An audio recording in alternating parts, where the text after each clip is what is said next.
Salut à toutes et à tous, on se retrouve aujourd'hui pour notre quatrième session déjà d'audition populaire. On reprend pour cette nouvelle année. Déjà, bonne année tout le monde et à tous les camarades. Aujourd'hui, audition populaire où on va accueillir... salut à Donc, toutes et à tous, on se retrouve ah, aujourd'hui pour... petit retour son, c'est déjà désagréable dès le début. Le mauvais technicien qui est en moi. Donc on est là, on accueille pour cette audition populaire Mélissa et Amandine.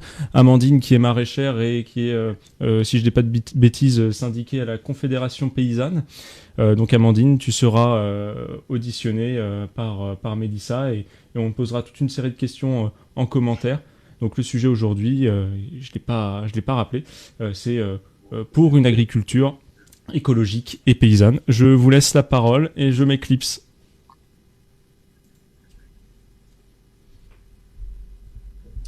Bonsoir à tous. Alors, on s'excuse par avance s'il y a des problèmes de connexion. On a une très mauvaise connexion ici et c'est aussi la raison pour laquelle j'accueille ce soir Amandine à la maison. Du coup, merci d'abord Amandine d'être avec nous ce soir et d'avoir accepté notre invitation pour parler du thème pour une agriculture écologique et paysanne. Et ce que je te propose peut-être dans un premier temps, c'est de te présenter. Alors, Axel l'a dit, hein, Amandine, elle est installée en maraîchère bio à Saint-Pardoux, à la ferme Lanne à Rosé. Et elle est aussi porte-parole de la Confédération paysanne des Deux-Sèvres. Et du coup, je vais te laisser prendre la parole. Peut-être que tu peux déjà nous raconter un peu ton parcours, ton installation. Et puis ensuite, on verra dans les échanges. Voilà, je te poserai des questions et puis je ferai aussi remonter les questions des personnes qui sont connectées avec nous sur Facebook et sur YouTube. Alors si en fonction de la connexion, c'est peut-être Axel qui reprendra la main pour que vous puissiez faire remonter du coup vos questions. Mais en tout cas, n'hésitez pas. Donc Amandine, je te laisse la parole. Merci. Bonjour à toutes et tous. Bon, c'est la première fois pour moi que je participe à un exercice comme celui-ci, donc on va voir ce que ça donne. Mais en tout cas, merci pour l'invitation parce que je pense que l'agriculture et l'alimentation, c'est un sujet qu'on doit se saisir tous autant qu'on est, qu'on habite en ville et qu'on travaille toute la journée dans un bureau ou qu'on habite en campagne. Il faudra toujours manger et en tout cas, c'est aujourd'hui les paysans et les paysannes qui permettent ça et donc forcément, en tant que citoyen et citoyenne, on a son mot à dire sur quelle agriculture, quelle alimentation on veut. Donc pour parler un petit peu de moi, donc moi je m'appelle Amandine, j'ai 31 ans et je suis installée donc sur la commune de Saint-Pardoux en Gâtine depuis 2015 avec mon conjoint Martial. Donc on a créé tous les deux la ferme de Lanne à Rosé. Donc c'était de 2015 à 2019 une ferme qui faisait essentiellement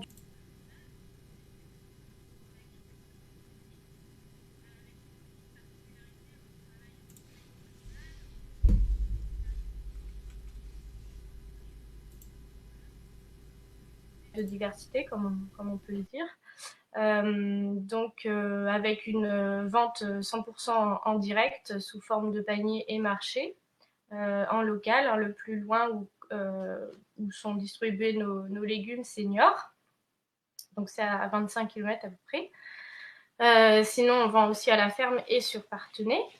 Et puis, donc en 2019, on a commencé à faire aussi des poules pondeuses. On produit des œufs en plus des légumes. Et puis dernièrement, il y a eu beaucoup de changements au niveau de la ferme puisque deux personnes nous ont rejoints. Donc aujourd'hui, on est ce qu'on appelle une ferme collective, parce qu'on travaille ensemble et on décide ensemble et on passe beaucoup de temps à réfléchir en fait et à monter une autre forme d'agriculture. Donc aujourd'hui, il y a Valentin et Samuel qui nous ont rejoints. Valentin sur la partie maraîchage et puis Samuel, c'est l'éleveur de la troupe.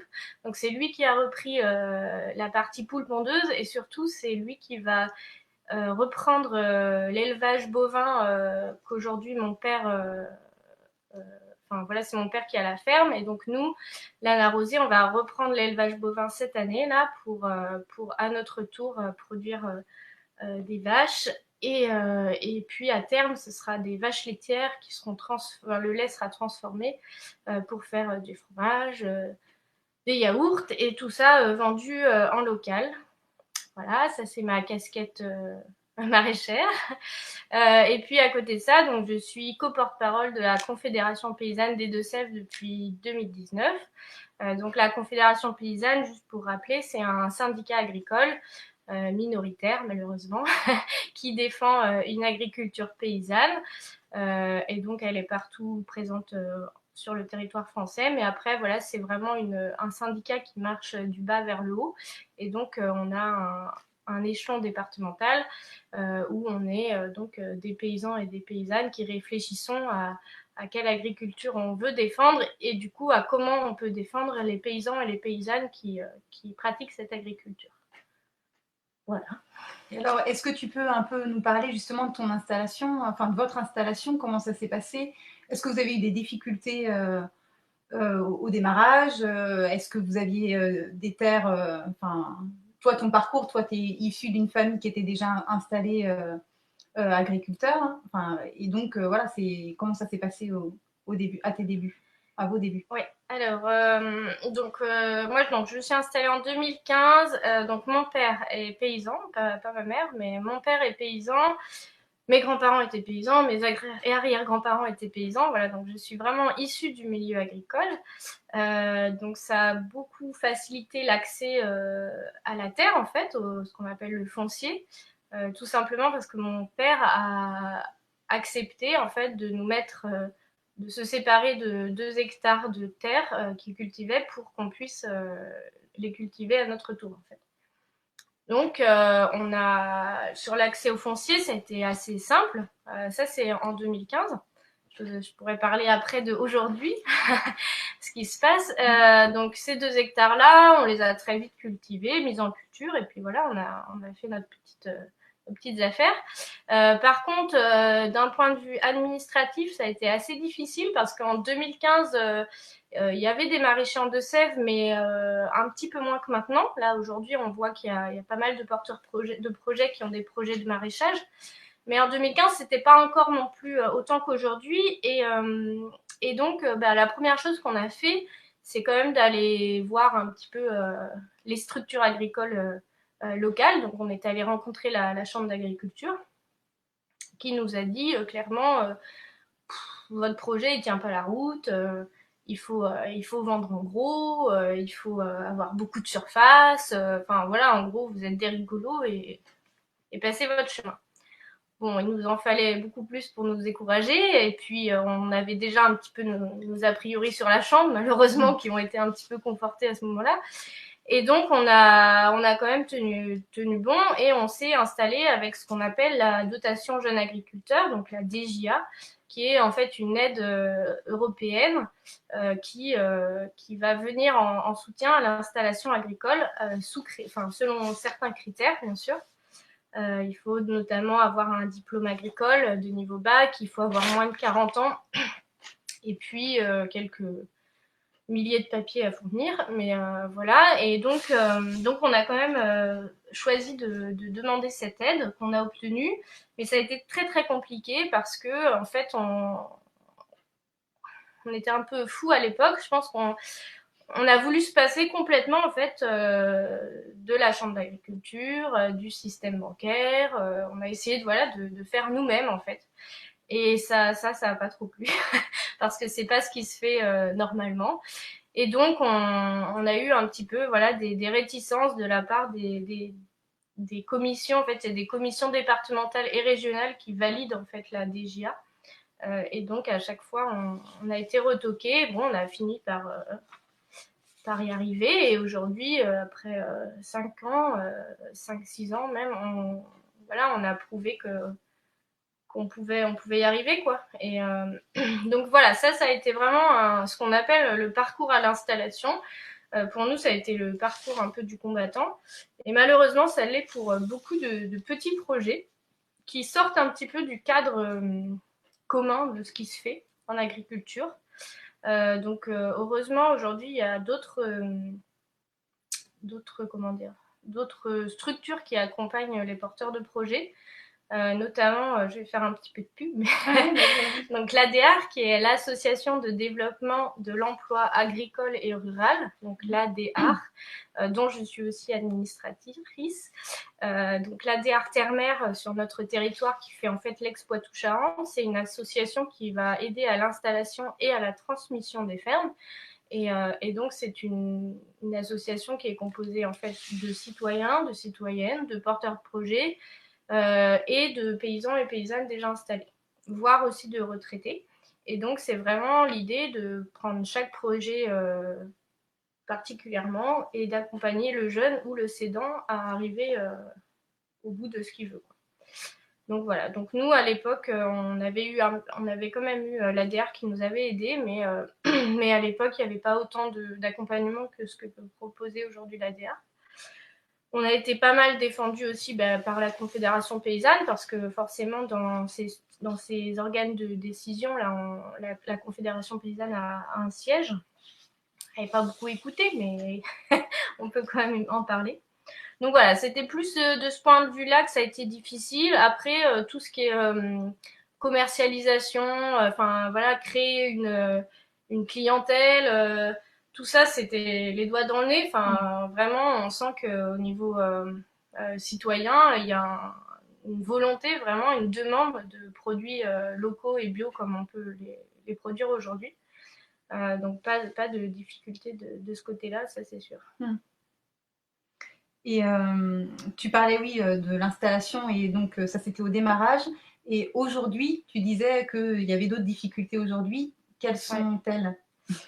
Alors, il y en a plusieurs. On n'est qu'au début, j'ai un peu envie de dire. Mais alors, il y a deux choses. Il y a l'installation de Samuel, donc qui donc reprend la partie élevage de mon père, et donc la ferme en fait reprend la ferme de mon père, et donc Samuel développe l'atelier élevage. Donc aujourd'hui, c'est considéré comme une transmission de ce point de vue-là. Ouais, c'est une transmission, ouais, complètement. Ouais. Même si là pour l'instant Samuel reprend tel quel le cheptel, donc c'est des vaches limousines destinées à faire de la viande. Et à terme, il voudrait changer de cheptel pour faire des bretonnes pinoires, qui est une petite vache toute petite, qui est une race, alors pas locale pour le coup, parce qu'on n'est pas en Bretagne, mais une race rustique et qui fait et de la viande et du lait.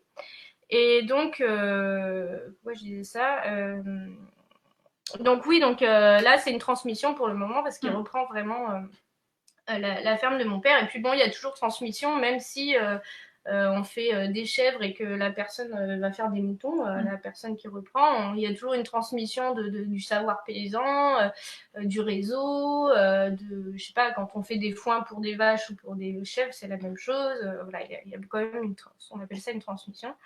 Et donc là où c'est plus compliqué, c'est au niveau du foncier notamment, même si une partie de la ferme ce sont des terres qui sont familiales. Et bien justement là aussi c'est des histoires de famille qui font qu'aujourd'hui c'est compliqué de reprendre les terres. Donc on pourrait se dire voilà, quand c'est dans la famille c'est plus facile, c'est pas forcément le cas malheureusement, parce que tant que en fait la propriété sera privée en fait, ça reste à des gens, et donc forcément il y a un pouvoir décisionnel, et ça peut être bloquant pour certains projets. Et puis, il y a une autre partie, c'est la partie, nuisance de voisinage, et puis urbanisme, où en fait, on est aujourd'hui confronté à un bâtiment d'élevage qui est actuellement trop près des maisons, et donc en fait, on ne peut pas y remettre des vaches. Donc, on est obligé de construire un bâtiment ailleurs, plus loin, sauf que le zonage du plan d'urbanisme est très restrictif, et même si on veut faire un bâtiment pour y accueillir 12 vaches, et en fait c'est les mêmes lois que si on voulait faire un bâtiment industriel de volailles avec 200 000 volailles. En fait, aujourd'hui, il y a des zones où on n'a pas le droit de construire, et donc on est dans ce cas-là, donc on peut ni construire quelque part, ni reprendre le bâtiment d'élevage existant. Donc c'est là où on se dit même avec une famille, Samuel, il s'installe dans une ferme qui est déjà existante, donc la nôtre. Moi, je suis quand même porte-parole de la conf. Enfin, je suis quand même pas mal au courant de comment ça marche. Et de la motivation, ça, il en a plein. Et même avec tout ça réuni, ben, ça reste compliqué. Et c'est là où il y a un enjeu qui est crucial, c'est de faire en sorte que l'installation agricole soit plus facile. Parce qu'aujourd'hui, si on veut nourrir en local sur toutes les productions, et ben, il va falloir installer des paysans et des paysannes. Et sachant que dans les 10 ans à venir, il y a la moitié des agriculteurs qui arrivent à la retraite, que ce soit en Deux-Sèvres ou sur l'ensemble du territoire, il va falloir reprendre ces fermes-là si on veut continuer à produire local et pas être obligé d'importer. Et aussi si on veut continuer à avoir des campagnes qui sont vivantes avec des gens en fait sur place. Des familles qui ont des enfants qui vont à l'école, qui font vivre les écoles, qui font vivre la vie du coin. Et puis, si on veut qu'il y ait une agriculture qui reste paysanne, où il y ait des animaux, des haies, des champs, des prés. Voilà, tout ça, c'est vraiment l'enjeu de demain, c'est le renouvellement des générations. Et selon toi, ce serait quoi, du coup, les solutions qu'on pourrait apporter justement pour l'installation de jeunes agriculteurs, mais aussi faciliter la transmission et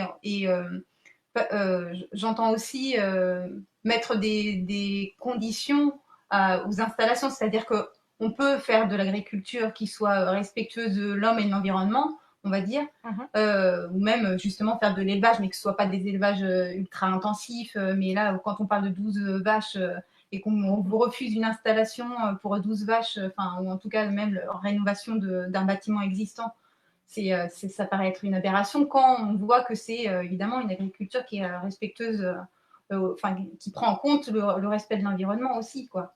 Donc selon toi, ce serait quoi en fait Bah, il y a deux choses. Il y a d'une part faciliter l'installation, donc c'est ce que je disais tout à l'heure, mais qui va de soi avec accompagner la transmission en fait.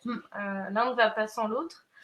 Et aujourd'hui, alors l'installation, favoriser l'installation, ça c'est dans les grandes lignes de tous les politiciens.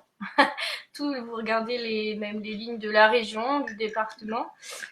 C'est vraiment mis en avant, mais après, dans les faits, il y a peu de choses. Finalement, si on veut s'installer autrement qu'en suivant un modèle, comment dire, déjà tout prêt, quoi. C'est compliqué.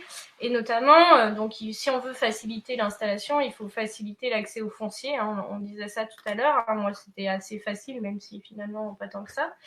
Mais aujourd'hui, le gros problème, c'est donc cet accès à la terre qui est accaparé, en fait, hein, clairement, par les agriculteurs eux-mêmes qui, en fait, en veulent toujours plus.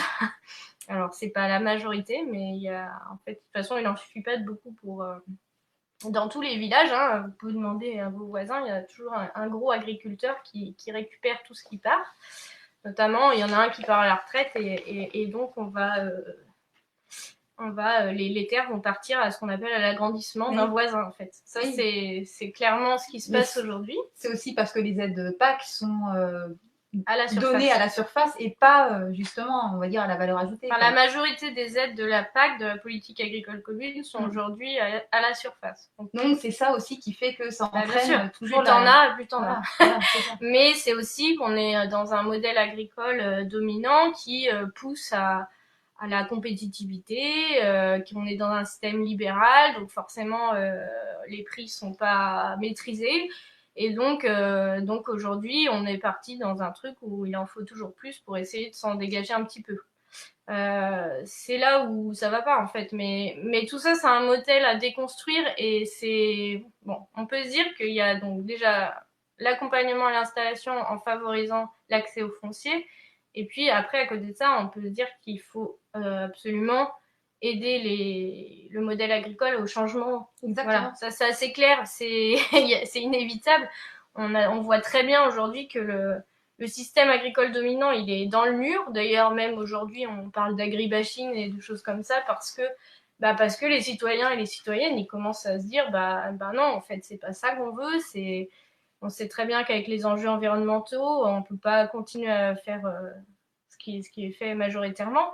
Et donc aujourd'hui, le système agricole dominant se dit ah mon Dieu, on veut plus de nous, on est toujours en train de crier sur les agriculteurs, mais il y a un moment, il faut prendre les choses en main et changer. Ça, c'est clair que le changement, après, le changement, il se fait pas tout seul, il faut être accompagné.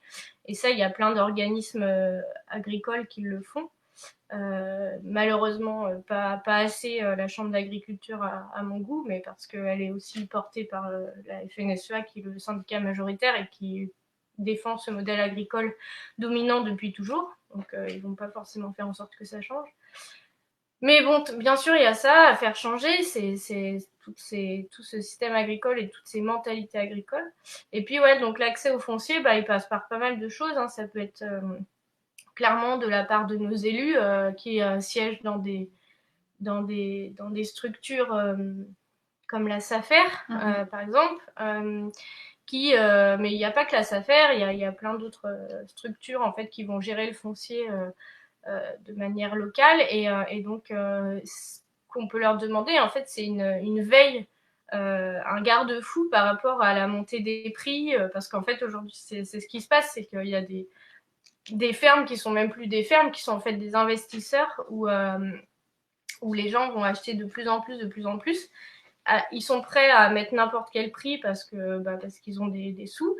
Et donc, ces prix-là vont monter et vont devenir des références pour les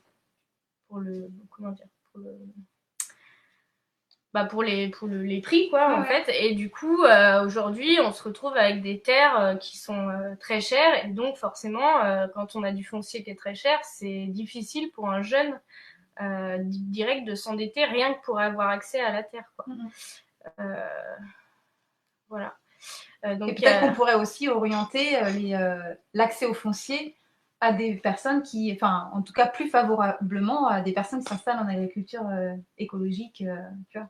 Oui, bien sûr. Alors, il y a déjà des priorités, en fait, en fonction de si on est jeune, si on fait de l'élevage, il y a des choses comme ça, mais malheureusement, c'est pas aussi... En fait, il n'y a pas de loi foncière actuellement en France. Il n'y a pas de loi foncière, c'est quelque chose qu'on demande depuis longtemps à la Confédération paysanne, mais en fait, je sais pas, ils veulent pas le faire.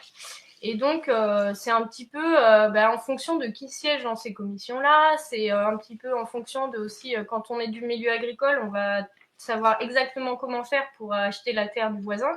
Quand on débarque, qu'on est porteur de projet, qu'on connaît rien au monde agricole, finalement, on va pas les taper à la bonne porte et on va voir les terres passer sous le nez, quoi. C'est tout simplement ça aussi, quoi. C'est qu'aujourd'hui, l'accès au foncier, c'est presque...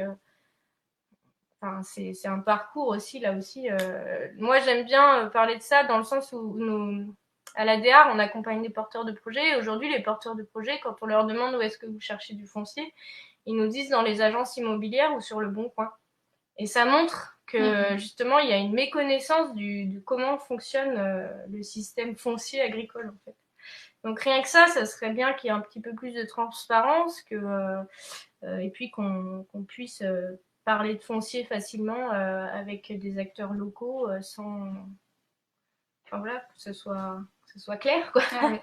Mais il y a une question de Karine sur Facebook. Amandine, par temps très sec, comment irriguez-vous? Salut Karine. Par temps très sec, comment on... tout de suite on parle de l'eau. Très bien. C'est après le foncier, c'est l'eau qui vient en deuxième. Comment on irrigue? Nous, en fait, on récupère l'eau de pluie qui tombe sur nos serres et on les stocke dans une retenue d'eau. Et du coup, après, on utilise en fait cette eau qui est stockée pour alimenter l'ensemble de notre jardin et qui est redistribuée grâce à une pompe qui marche au solaire. Voilà, on irrigue comme ça. Et après, on a des pratiques qui sont... on essaye en fait d'utiliser le moins d'eau possible. Alors bien sûr, en maraîchage, si t'as pas d'eau, t'as pas de culture, mais on utilise beaucoup de broyade déchets verts, donc il va faire en fait un mulch sur le sol, donc il va empêcher un petit peu de s'évaporer, l'eau de s'évaporer, et puis on a un sol qui est très vivant, donc qui va bien retenir l'eau. Enfin bon, voilà, après c'est des pratiques de maraîchage, mais et alors ta consommation, votre consommation en eau à l'année, par exemple, ça représente quel volume? Alors donc nous on a 1 hectare de maraîchage en tout, 8000 m² de plein champ et 2000 m² sous serre, et pour cet 1 hectare de maraîchage on va consommer entre 2000 et 3000 m³ par an sur l'ensemble de l'année. Voilà. Il y a une question de Jérémia. Quels sont les discours tenus par le département, la région? Que peut-on attendre de ces pouvoirs?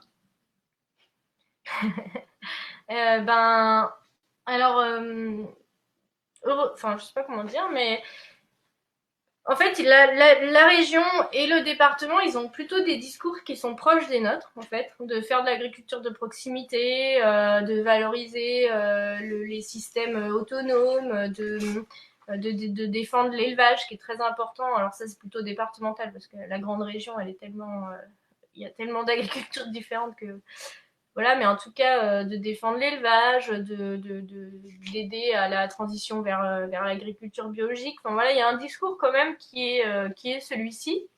Après, c'est plus dans les faits. Dans les faits, quoi. Ouais, dans les faits, aujourd'hui, par exemple, si on parle du département, alors les départements, ils ont quasiment plus aucune compétence agricole. C'est beaucoup les régions qui ont repris. Mais il y a quelques années, même s'il n'y a pas ces compétences-là, il peut y avoir des volontés politiques de la part des départements de venir en aide, par exemple, pour renforcer, je sais pas, je sais pas, je dis n'importe quoi, mais si demain le département des Deux-Sèvres veut aider vraiment à l'installation des paysannes, par exemple, des femmes en agriculture, on pourrait imaginer que le département vote un budget qui soit une aide, je sais pas, je dis n'importe quoi, de 1 000 € par exemple, pour les femmes agricultrices qui s'installent, en complément en fait de la dotation jeune agriculteur dont je parlais tout à l'heure.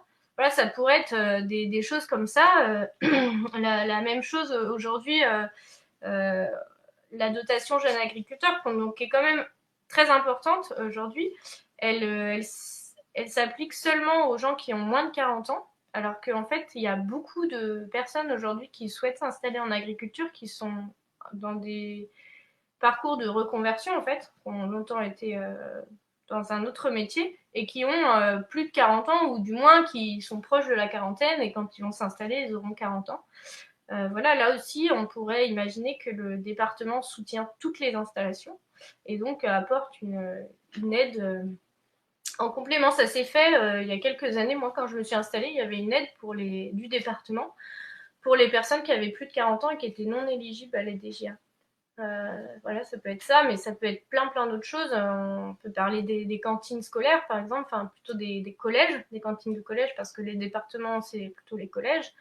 Il y a eu un moment, quelques années, le département avait initié Resalis. C'était une association, donc je sais pas si c'était une association, mais bon, c'était une structure pour faciliter en fait l'approvisionnement des collèges en produits locaux bio. C'était bio.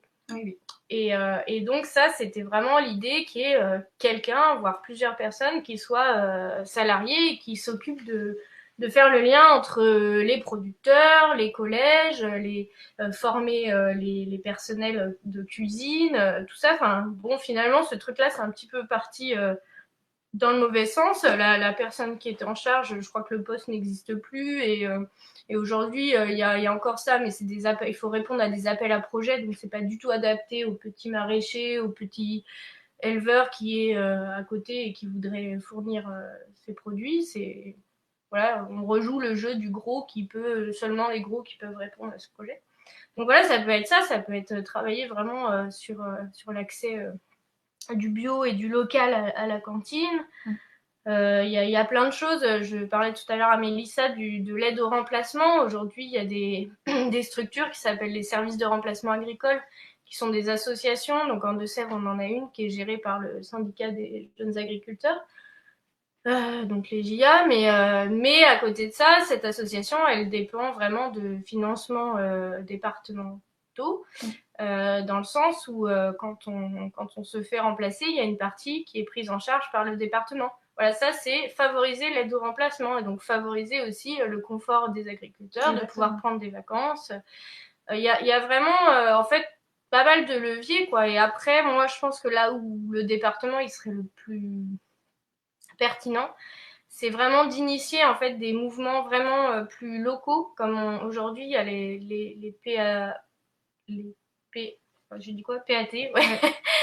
Les programmes alimentaires territoriaux qui sont donc il y en a un peu en Deux-Sèvres qui sont en place, où là vraiment on met autour de la table des citoyens, des citoyennes, des élus, des acteurs du monde agricole, des acteurs du monde agroalimentaire, et on décide ensemble de quelle alimentation on veut et donc de quelle agriculture on veut. Et puis en face on met des moyens financiers pour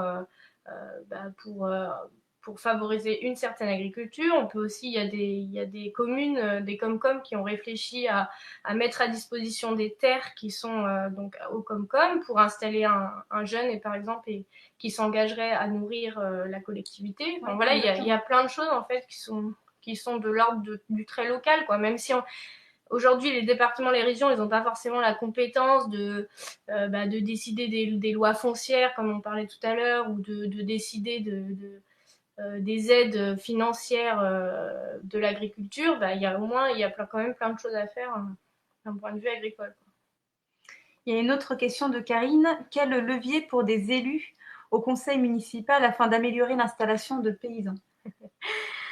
Alors, c'est quoi, quel levier? Quel levier pour des élus au conseil municipal pour l'installation des paysans et paysannes? Il y a pas mal de trucs. Il y a travailler sur l'urbanisme. Là, je pense que ça, c'est important. Essayer de référencer, de voir en fait ce qui peut se faire sur la commune au niveau de l'urbanisme, c'est-à-dire le développement agricole.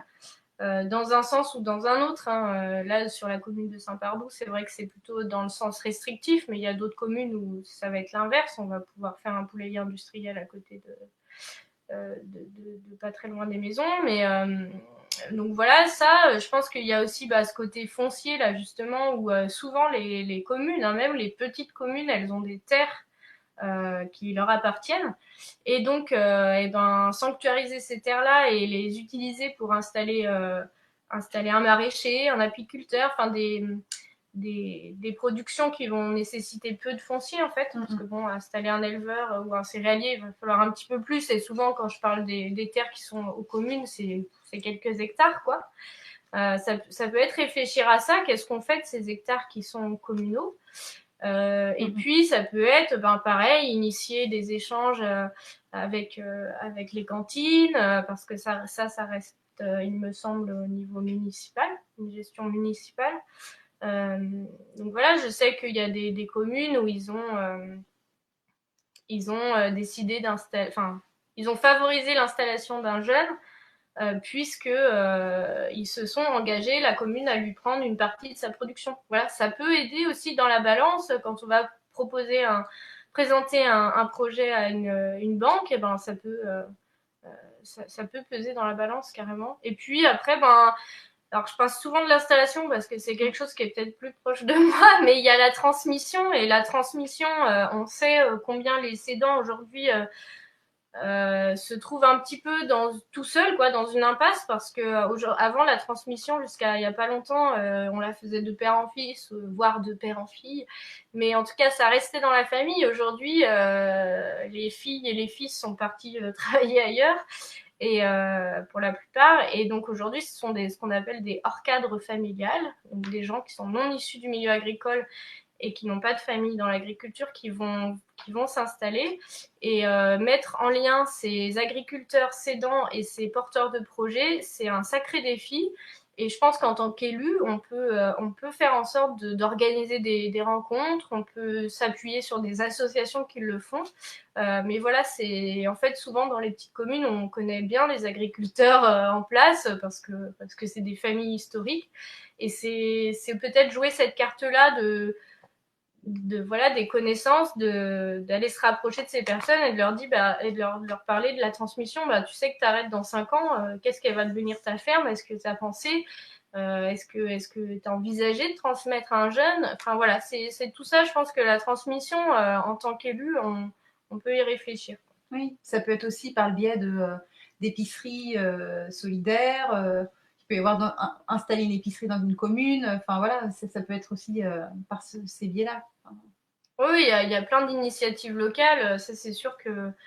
Après, voilà, c'est toujours une volonté politique. Est-ce qu'on met des sous là-dedans? Est-ce qu'on met du temps là-dedans? Et plutôt que de refaire les pots de fleurs de la commune, ben, peut-être qu'on peut, on peut essayer de faire en sorte que l'agriculture paysanne s'instaure et reste sur notre territoire.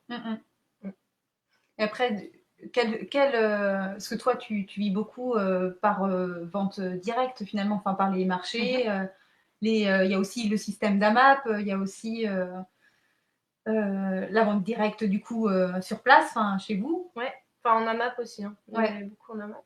Ouais, et du coup. Donc tout ça, enfin voilà, je réfléchis en fait tout au mode quand on dit justement le développer les circuits courts et aussi de proximité, c'est voilà, c'est réfléchir à tout ça. Qu'est-ce qu'on peut mettre en place Ah bah complètement, ouais. Ça peut même être un soutien logistique. Je dis n'importe quoi, mais par exemple, enfin non, je dis pas n'importe quoi parce que c'est souvent le cas. Quand il y a des AMAP, donc des associations pour le maintien de l'agriculture paysanne, donc des associations de consommateurs et de consommatrices pour acheter des produits directement aux producteurs et aux productrices, souvent elles ont besoin d'un local. Donc ça peut être aussi ça, le prêt d'un local de la commune. Voilà, c'est des points logistiques, mais en fait qui vont aider à l'initiative locale. Voilà. J'espère que j'ai répondu à ta question, Karine. Ok. Il y avait quoi d'autre tout à l'heure, mince.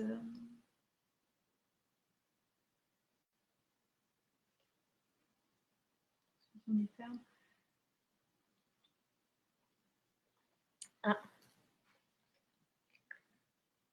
Y a-t-il, alors une question de Jocelyne, y a-t-il des besoins d'ordre administratif ou comptable pour l'installation ou la gestion courante? Ah oui, bien sûr. Alors ça, c'est sûr que... Alors je sais pas dans quel sens tu poses ta question, Jocelyne, mais bien sûr, il faut présenter un prévisionnel économique sur 4 ans quand on demande la dotation jeune agriculteur et même quand on la demande pas, quand on s'installe en agriculture et qu'on monte une entreprise, faut mieux savoir où on va et du coup un prévisionnel économique c'est plus que nécessaire. Donc là aussi, il y a des formations pour aider à le faire. La DR accompagne, la Chambre d'agriculture accompagne. Oui, pour la compta, c'est ça. Mais après c'est clair que ça peut aussi être des aides extérieures, bénévoles ou non. Mais en tout cas, oui, il y a toujours besoin. Et puis après, une fois qu'on est installé, on a besoin de faire une comptabilité pour savoir où on va toujours. Et, et nous, par exemple, là, clairement, je peux vous parler de mon expérience parce donc nous, on a fait le choix de ne pas avoir de comptable parce qu'on a une structure qui est très simple, sans salariés, et puis on se débrouille un petit peu tout seul. Mais aujourd'hui, donc, on a 2 autres personnes qui rentrent. On a donc un éleveur avec un projet bovin, donc investissement, voilà. Enfin, même si on fait un bâtiment très simple, quand on a une salle de traite, une fromagerie, c'est des sommes qui vont s'établir à plusieurs centaines de milliers d'euros. Donc forcément, il faut les budgétiser, Enfin, il y a tout ça à faire et donc nous aujourd'hui on se pose la question de se faire accompagner ou non par un centre de gestion comptable et à côté de ça il y a des logiciels qui peuvent être utilisés tout en autonomie, mais il faut quand même les maîtriser et aujourd'hui ça prend du temps quand on est agriculteur ou agricultrice et qu'on a déjà pas mal de choses à gérer, c'est pas forcément facile. Donc oui, en tout cas d'un point de vue administratif et comptable et gestion, il y a besoin quoi. C'est sûr. Et est-ce que du coup vous avez des formations par exemple pour on ne naît pas en soi comptable ou quoi, mais est-ce que vous êtes accompagné là-dessus pour Alors nous, à titre individuel, c'est ce que je disais, pour le moment, non. Après, on y réfléchit là, mais justement, on cherche un petit peu. Alors, il y a le réseau des AFOG qui découle de la Conf aussi, qui est un réseau d'associations pour l'autonomie justement comptable et financière des fermes. Après, en Deux-Sèvres, on a Accès à Plus, qui était une AFOG avant, mais qui devient aujourd'hui un centre comptable agricole, un peu comme les autres. Mais ce réseau AFOG, il dispense des formations qui sont éligibles au fonds de formation pour les agriculteurs, donc qui sont prises en charge. On a une question encore de Karine. Elle met j'ai vu sur la page de la ferme de l'Anna Rosée que tu avais confectionné des conserves avec vos légumes. Cela est réglementé? Est-il réglementé et aussi dois-tu te rendre dans un labo prévu à cet effet? Alors, ouais, donc c'est des conserves de légumes, donc c'est différent de conserves animales. Enfin, si on transforme des produits laitiers ou de la viande, mais en tout cas, donc en légumes, on n'a pas forcément beaucoup d'obligations de moyens. On a des obligations de résultats, c'est-à-dire qu'on doit avoir à la fin un produit qui est sain. Sain des moindres germes et autres bacilles et tous ces trucs. Donc après, on peut très bien le faire dans notre cuisine. C'est possible. C'est pas très confortable parce que dans la cuisine, ça prend vite de la place. Et puis, au niveau de l'hygiène, même si on est dans notre cuisine et que c'est propre, c'est mieux d'avoir un laboratoire qui du coup est nettoyé, désinfecté après chaque utilisation. Donc nous, pour ça, on se rend dans un labo qui est donc un labo de transformation qui est à Coulon, dans l'ancienne laiterie de Coulon, qui est un labo associatif. Et donc on loue à la journée et puis on fait nos conserves, et surtout ce qu'il y a là-bas et ce qu'il n'y a pas chez nous, c'est un autoclave, donc c'est comme une énorme cocotte minute et ça permet de stériliser. Donc stériliser, pas pasteuriser. Et stériliser, ça a plus de 110 degrés, donc forcément sous pression. Et là, ça va tuer l'ensemble des trucs qu'il pourrait y avoir, quoi, des germes, des microbes. Donc nous, en fait, c'est une sécurité pour nous d'utiliser ce labo. Et puis voilà, là aussi, vu que nous, on aime bien le collectif, c'est un outil collectif qui est géré par ses utilisateurs et ses utilisatrices. Et voilà. Bon, malheureusement,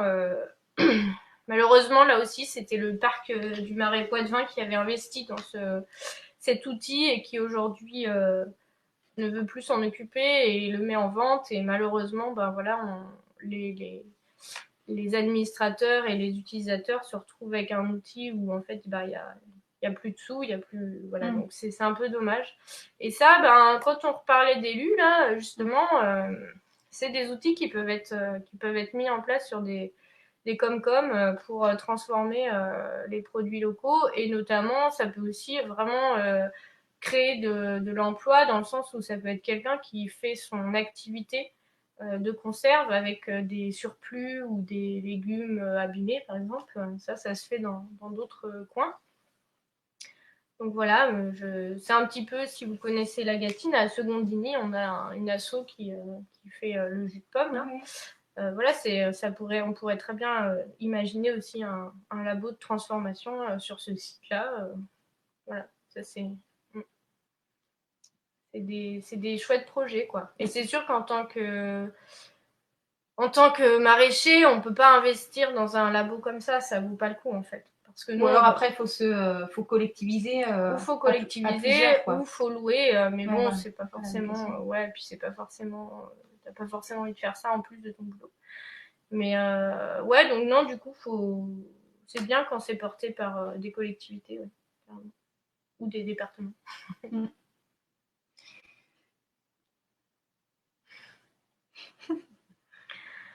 Oui, évidemment, Karine. Karine, mais donc l'agriculture paysanne peut aussi créer de l'emploi indirect. Bien sûr, ouais. Et après, je repensais tout à l'heure par rapport à la formation, je repense notamment dans les lycées agricoles, etc. La formation à tout ce qui est justement agriculture de transition, on va dire, écologique.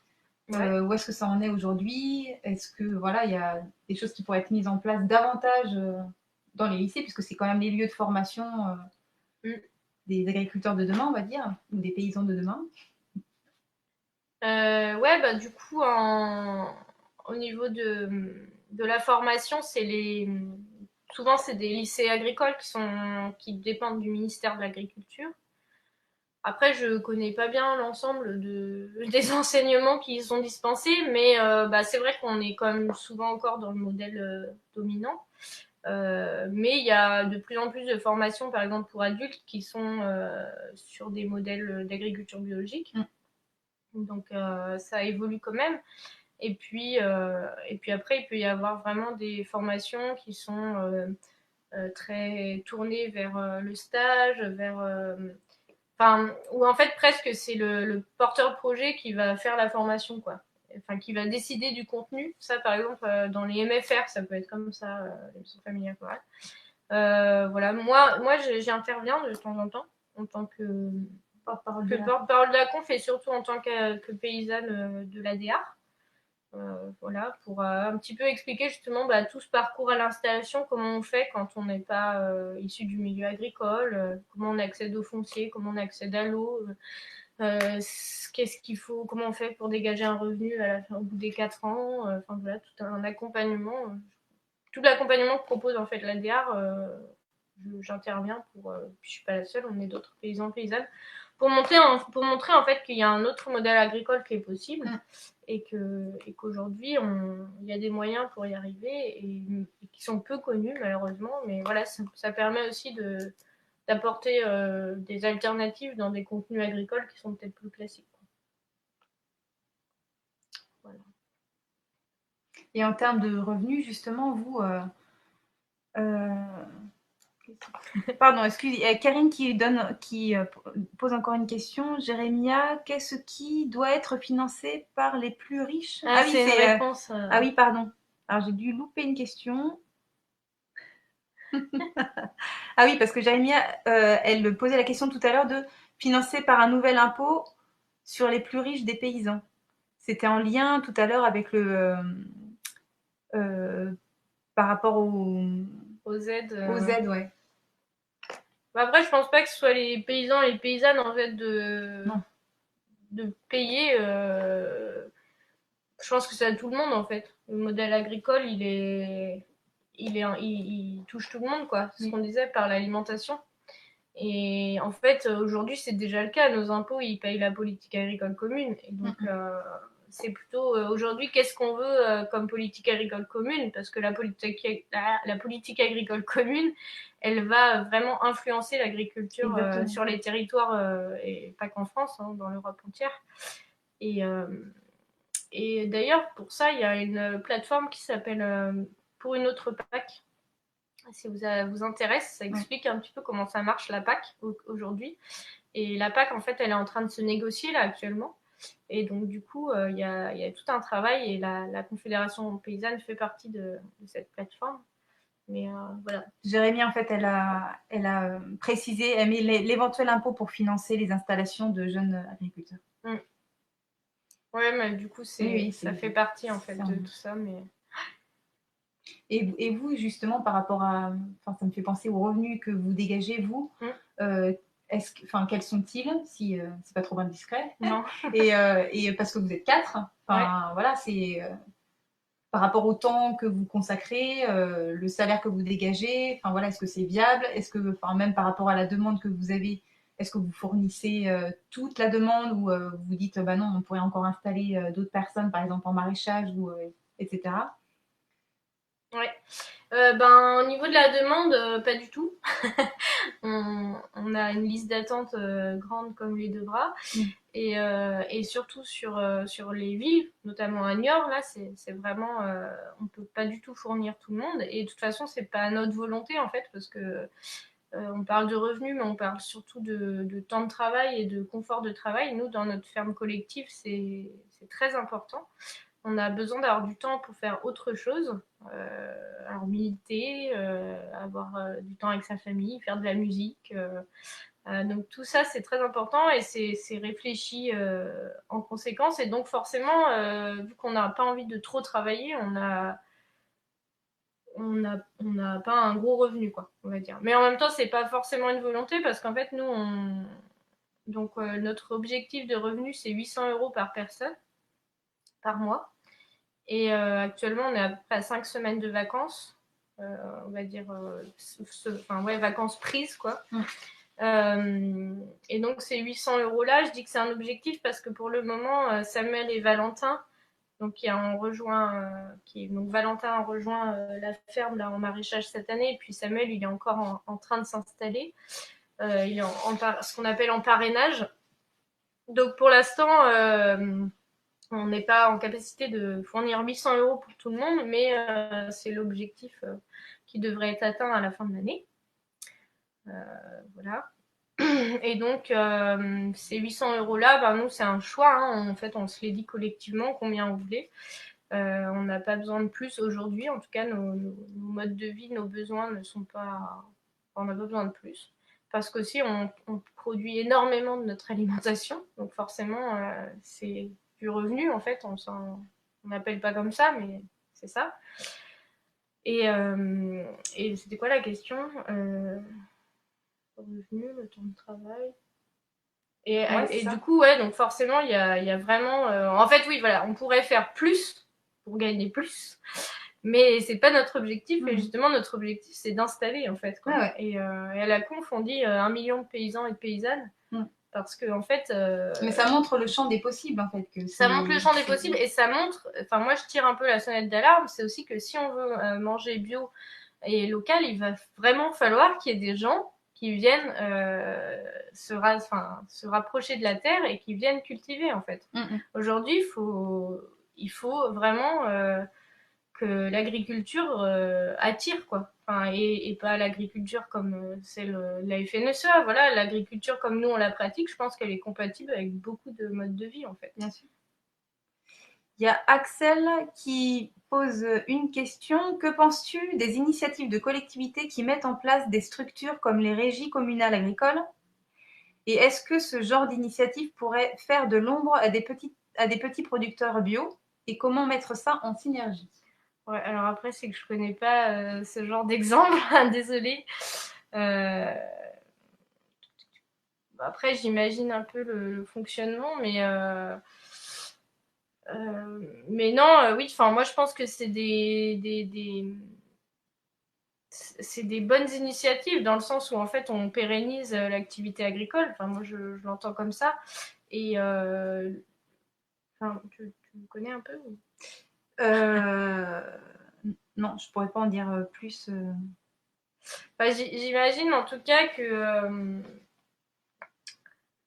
enfin, moi, en fait, aujourd'hui, si on dit tu produis de la nourriture pour la ville de Saint-Pardoux et en échange tu as un revenu, enfin, ça sera un peu ça, j'imagine, où je m'engage en fait à produire pour une certaine population, ben oui, carrément, parce qu'en fait, moi, je m'en fiche d'aller vendre. Enfin, ce que je veux, c'est nourrir des gens et vivre de mon travail, quoi. Avoir un revenu qui soit à la hauteur. Oui, c'est ça.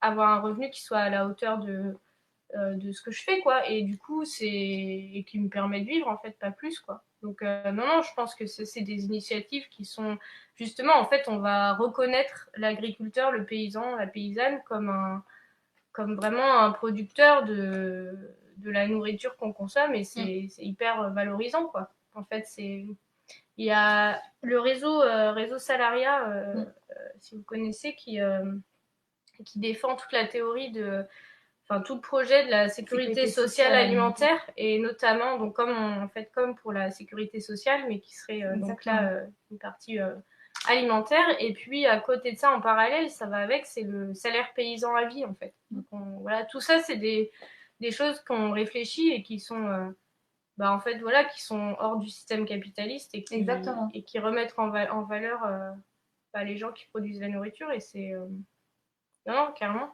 Ça va dans ce sens. C'est sécuriser et à la fois le salaire du paysan et à la fois de sécuriser une alimentation saine pour tous. Accessible à tout le monde. Et voilà. C'est... Ouais, non, c'est des chouettes initiatives et c'est carrément faisable en plus. Oui, c'est ça qu'il faut. Complètement totalement c'est faisable. qu'on pourrait sortir très vite d'une dépendance. Enfin, de toute façon, on l'a vu, on l'a vachement vu aussi au premier confinement, en fait, où il y a eu des pénuries sur des produits importés. Nous, on a vu aussi la demande exploser en tant que producteurs locaux. Voilà, enfin, c'est clair que demain, s'il y a l'effondrement ou même s'il y a des crises comme celle qu'on vit actuellement, ben l'agriculture paysanne, elle est résiliente et elle peut permettre de nourrir localement et sainement et sans détruire la planète, sans exploiter des gens dans des usines agroalimentaires. Enfin, voilà, mais tout ça, c'est aussi une volonté du citoyen et de la citoyenne, quoi. C'est pas... Si tout le monde veut manger de la merde à McDo, ben, tant pis, quoi. Je pense pas que ce soit le courant vers lequel on s'engage, mais... J'espère pas, ouais. Non, enfin, quand même... Peux-tu nous parler du matériel utilisé à la ferme? Question de Karine. Du matériel agricole, il y en a pas beaucoup, déjà. On est sur une ferme où on est beaucoup en manuel, en fait. On travaille beaucoup avec nos petites mains. Et avec les petites mains des gens qui veulent bien venir nous aider. Parce qu'on est aussi une ferme qui accueillons des woofers et des woofeuses et des stagiaires. Donc on est vraiment toujours dans cette idée de transmettre ce qu'on connaît.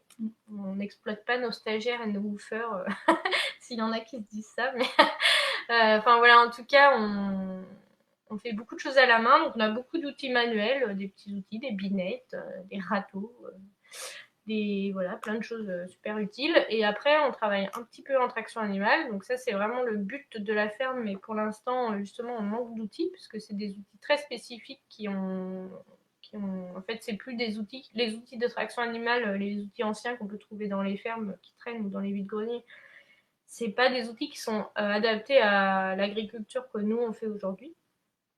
Et puis donc du coup, il faut les fabriquer, il faut les réfléchir, il faut les penser, et donc ça prend du temps et c'est des compétences aussi à avoir. Donc on est en lien avec l'atelier paysan qui est une super, super structure qui aide à l'autonomie matérielle des agriculteurs et des agricultrices, pas que en traction animale, hein, c'est vraiment voilà, savoir réparer un outil, savoir en construire un qui soit adapté vraiment à tes pratiques, sans passer par un concessionnaire agricole. Et donc voilà, donc nous on a ces outils de traction animale qui sont auto-fabriqués, enfin auto-construits on dit. On a des outils manuels et puis après on a quand même les tracteurs qui sont en commun avec la ferme de mon père. Quelques tracteurs notamment pour apporter du compost en grande quantité sur nos parcelles, pour apporter une botte de foin à nos chevaux, voilà, pour faire du bois quand on a besoin de chauffer la maison. Voilà, je sais pas quoi dire d'autre sur le matériel. Et pour ça, on par n'a rapport pas une grosse structure de matériel. Ouais, c'est ça. Parce que aussi, ça nécessite après des investissements et compagnie. Enfin, vous avez des emprunts par rapport à ça. On a un petit emprunt qui était pour construire notre retenue d'eau, là, justement, et la pompe solaire qui permet de distribuer toute l'eau sur la ferme. Ouais, mais c'est rien, hein. Oui, c'est genre 10 000 euros, quoi. Aujourd'hui, il y a des porteurs de projets qui s'installent avec 1 million d'investissement. Mais tout seul. Et comment on pourra transmettre justement ces exploitations-là? Intransmissible. C'est bien pour ça. ça. Oui, mais parce que là encore, il y a le foncier déjà dedans. Quand on rachète des parcelles qui sont à 7-10 000 euros de l'hectare, quand on peut trouver dans le sud du département, si vous en faut 50, vous faites le calcul, ça fait déjà un beau billet.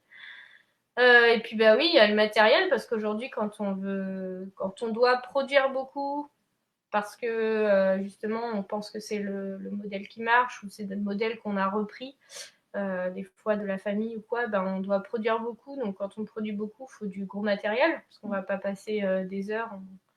Voilà, enfin c'est normal, quoi. Et donc quand on a du gros matériel, faut l'entretenir. Enfin c'est en fait c'est un cercle vicieux, ça va très vite et on s'engouffre dans des investissements et donc dans de l'endettement, et après on est pris au piège par ce modèle-là, et c'est très difficile d'en sortir. C'est pas impossible, hein. Aujourd'hui on chiffre à peu près à 100 000 euros le changement de système pour une ferme qui est vraiment dans un système. Ça, c'est les CIVAM, le réseau CIVAM, Centre d'initiative de valorisation de l'agriculture et du milieu rural. Donc les CIVAM qui vont accompagner eux, les agriculteurs et les agricultrices au niveau technique, en fait. C'est hyper important ce qu'ils font. Ils ont des groupes de travail, des groupes d'échange entre agriculteurs et agricultrices. Et ben notamment, ils aident aussi à la transmission. Ils ont des groupes de cédants qui se mettent autour d'une table et puis qui se disent bon bah moi j'arrêterai bien, mais bon je veux pas partir de ma maison elle est à côté, comment je fais, enfin voilà, c'est des groupes d'échange, c'est hyper important. Et puis pour répondre à la question du foncier par exemple, donc qui est souvent un investissement énorme au départ, et ben moi et les gens à la conf, on est pour justement sortir le foncier enfin pas tout le monde en fait, je peux peut-être pas dire ça comme ça, mais en tout cas on est pour faire en sorte que le foncier ça soit un outil et pas un truc qui nous bloque toute notre vie, et donc et puis pas un truc sur lequel on spécule et comme ça à la fin on se fait des sous. C'est vraiment l'idée de que ce soit un bien commun, et notamment il y a la fondation, non pas la fondation, Terre de Liens, mais c'est pas une fondation, une association, non. Ah merde. Une foncière, voilà. Une foncière Terre de Liens qui permet ça, en fait, qui rachète des terres et qui seront toujours agricoles toute leur vie. Et qui installe une charte éthique aussi. Agro-environnementale, ouais, et du coup, qui vont installer après des gens, des agriculteurs dessus, et ça restera toujours de la terre agricole. Et l'agriculteur ou l'agricultrice qui les cultive paye un fermage, donc une location, quoi. Axel pose une question très très naïve, dit-il. Qui peut utiliser l'eau stockée dans les méga bassines financées par la région? Hashtag BNM. Qui peut? Qui veut, bien sûr. C'est comme ça que c'est vendu. Non, après, qui peut, c'est déjà les gens qui sont autour géographiquement. Donc, ces bassines, elles sont quand même dans des zones géographiques très précises. Voilà, qui peut, qui a besoin d'autant d'eau, quoi, en fait, finalement, parce que moi, je vous disais tout à l'heure, nous, on utilise 2500 mètres cubes à peu près à l'année. Mais là, les gens qui vont être connectés à ces bassines, il y a des agriculteurs qui utilisent 190 000 mètres cubes par an. Voilà, on n'est pas du tout dans les mêmes échelles, hein. Donc les gens qui ont besoin de ce stockage d'eau, c'est pas des gens qui ont 3 hectares, hein, ni même 100. C'est des très grandes surfaces avec des cultures céréalières très souvent destinées à l'export, qui sont donc très gourmandes en eau, et surtout plus on met d'eau et plus on a de rendement, donc plus on a de fric. C'est un petit peu ça la logique. Il y a aussi, bien sûr, il y aura quelques fermes maraîchères ou quelques fermes d'élevage qui vont y être connectées parce que quand on a besoin d'eau et qu'on vous refuse tous les accès à l'eau et qu'on vous dit, par contre, vous aurez une grosse bassine à côté de chez vous, tu prends l'eau qu'on te donne quand même, quoi. Enfin, qu'on te vend. Mais et puis comme ça, pour les porteurs de projets des bassines, c'est très bien parce que ça va montrer aux gens que c'est pour arroser des légumes. Ça fait de la pub, mais finalement, c'est pas le cas, quoi. Non, le projet des bassines, on pourrait en parler pendant des heures. Donc, c'est sûr que c'est plutôt sur la page de BNM et sur le site et sur toutes les actions qui sont menées, faut suivre, faut relayer, faut participer. Et moi, je pourrais parler des bassines pendant des heures d'un point de vue agricole, il n'y a pas de souci. Après, je sais pas si c'est le sujet de ce soir. Il y a une autre question de Jocelyne. Connais-tu le nombre d'agricultrices et agriculteurs dans les Deux-Sèvres, et parmi eux, combien d'exploitations en bio, et enfin, combien sont en conversion? Alors là, je sais pas, parce qu'il y a à peu près 6500 agriculteurs en Deux-Sèvres. Après, en bio, en conversion, je sais pas du tout. Là, faut vraiment aller voir sur le site d'AgroBio Deux-Sèvres. C'est le GAB, en fait, le groupement d'agriculteurs biologiques qui va avoir ces chiffres, mais je pense pas me tromper en disant que c'est genre 2-3%, quoi. Ah oui, pas davantage. Non, c'est pas beaucoup. Et après, il y a des communes, en fait, qui sont assez plus en avant là-dessus. Alors là aussi, est-ce que c'est des initiatives politiques qui ont fait que, justement, on leur a dit, voilà, si vous faites en bio, la cantine s'approvisionnera auprès de vous. Enfin, des fois, c'est aussi tout simplement ça, quoi. Il y a la question de Karine par rapport, on revient aux bassines. C'est ok, mais c'est open bar où il y aura un droit à payer pour se servir? Alors pour les bassines, bah oui, bien sûr, les gens qui vont avoir accès à l'eau des bassines, ils seront forcément adhérents à la COP de l'eau. Donc il y a une adhésion. Et puis après, il y a un prix au volume par 1000 mètres cubes, je crois. En dessous de 1000 mètres cubes, tu payes pas. Mais c'est non, non, ouais, c'est par 1000 mètres cubes, voilà. Il y aura un prix, enfin bien sûr, hein, l'eau c'est pas gratuit quand elle est distribuée comme ça.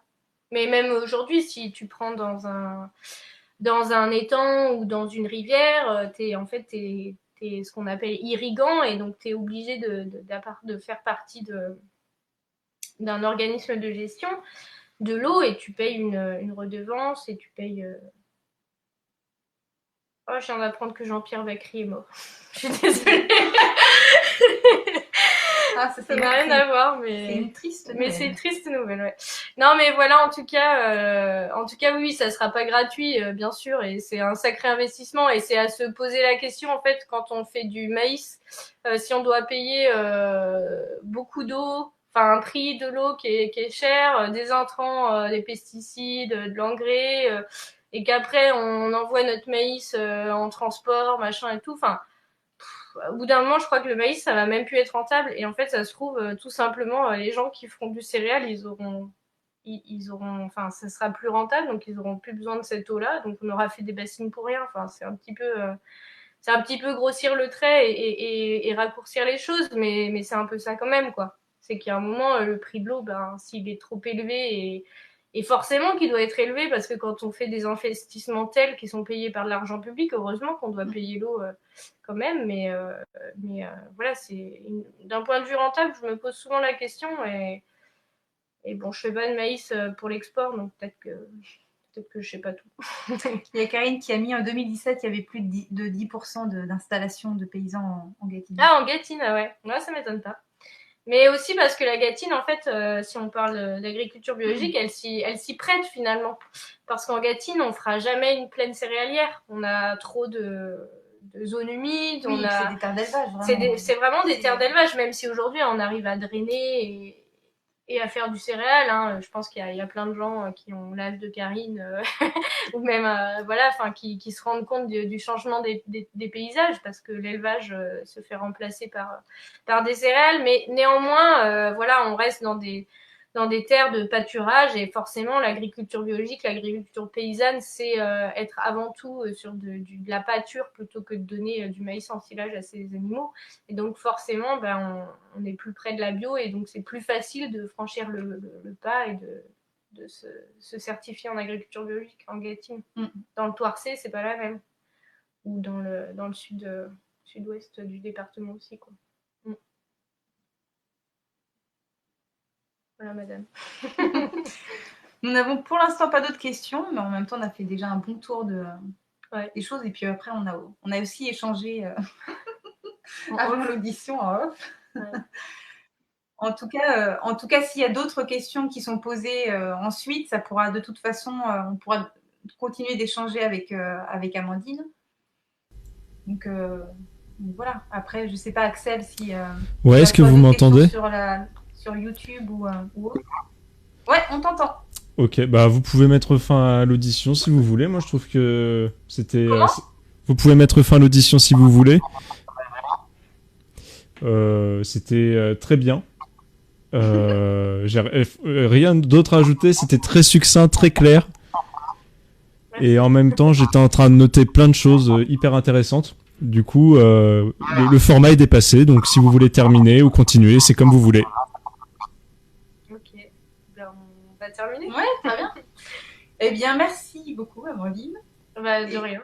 Et puis, merci à vous de nous avoir suivis, d'avoir posé vos questions, d'avoir participé. Et puis, encore une fois, on fera une synthèse de tout ce qui s'est échangé ce soir. Et puis après, il y aura d'autres discussions de toute façon pour la suite. Et voilà. En tout cas, merci beaucoup d'avoir suivi cette audition ensemble. Et puis, à bientôt pour une prochaine audition populaire. Bonne fin de soirée à tout le monde. Au revoir. Au revoir.